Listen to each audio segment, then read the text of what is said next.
crazy hair today.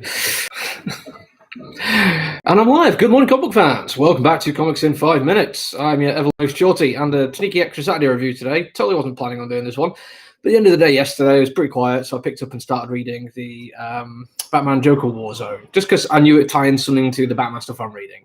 I want to say the Batman stuff, I basically just mean Batman. I'm not really worried about Detective or any of the other stuff that spun out from the Joker War thing.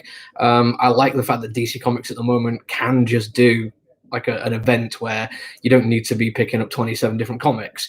Don't get me wrong, you can. There's a whole bunch of stuff that sounds like it's been really good. People have been talking about Detective like it's pretty solid. And a couple people are saying that they've really enjoyed this Nightwing section of it. But for me, it's just been the Batman. So I thought, you know what, I'll pick it up because Tinian is writing a couple of stories in here. And it is multi-artist, multi-writer stories. And it kind of goes up and down, and there's good bits and bad bits. And I can't really discuss all of it in the kind of detail like in 5 minutes. So I'm going to do a quick little run through. Let's go for the middle stories first, and I've put bookmarks in here so I can find them a bit quicker. The first one, Family Ties by John Ridley and Olivia Ka-Pow? Don't know, I've never seen that written down. Which unfortunately just feels like it's setting up what's going to be happening for Luke Fox as a potential replacement Batman. Which, you know, it's still an interesting story, and there's a couple of really nice beats they do in there, which I wasn't expecting.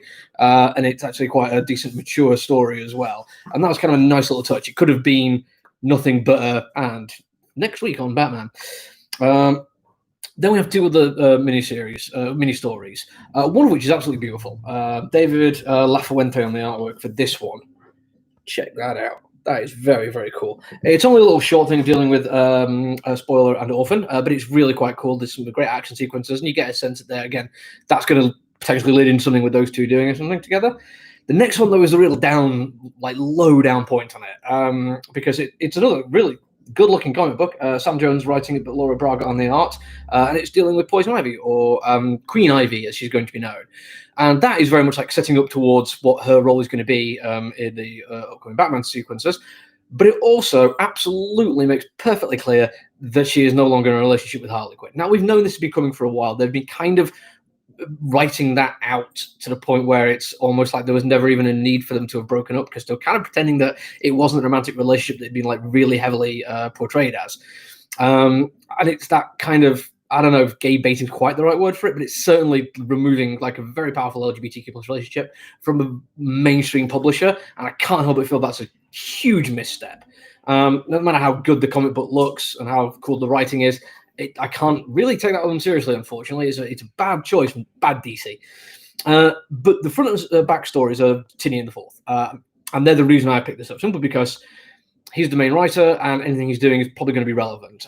He introduced the Clown Hunter character, who gets their own little thing. I've shared this on the Facebook and Instagram already.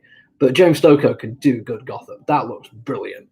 And he has an awful lot of fun with the Clown Hunter character. There's, again, really well laid out stuff going on here. Absolutely fantastic action sequences. There's just a kind of like really light-hearted touch to it, which is fantastic. To say you're dealing with quite a dark, dangerous character. But we also get to see him unmasked. So spoiler, but look, that's what he looks like without the mask on. That's what Clown Hunter. They're clearly like building this character up to something, and I think that's a really good thing. He's a fun, interesting character, and it's kind of nice that, like, with the mask off, you don't just have this something like, oh my god, look, it's such and such from the Bat family, and we've always known who it might be. It doesn't appear just be a new character they've created, and I really like the look of that one. And it ends solidly, and it shows that with everything that's going on, Batman isn't always going to be the answer, and that's kind of cool. Because also in the Luke Fox one, they also have a little bit of a lead in towards where that's going as well, which is kind of cool.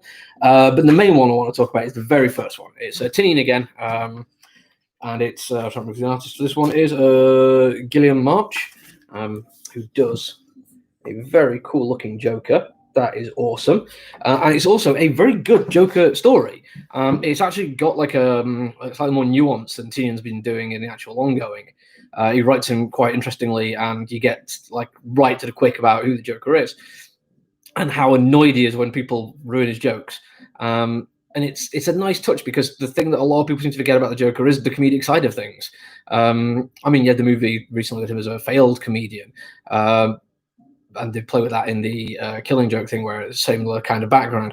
But in my head, the Joker has always been somebody who is just there to have fun.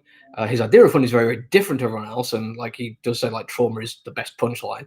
But it really cuts down to why he is like a very good ongoing character, and why sometimes other villains actually spoil his fun, and how he's gonna get revenge for that. I don't want to get too much into it. It's actually a really cool story, and you should read it. So overall, like some really solid stuff in there, and I'm glad I picked it. I'm glad I read it. Some of the artwork in it's absolutely fantastic. They're leading into some great stories for the future.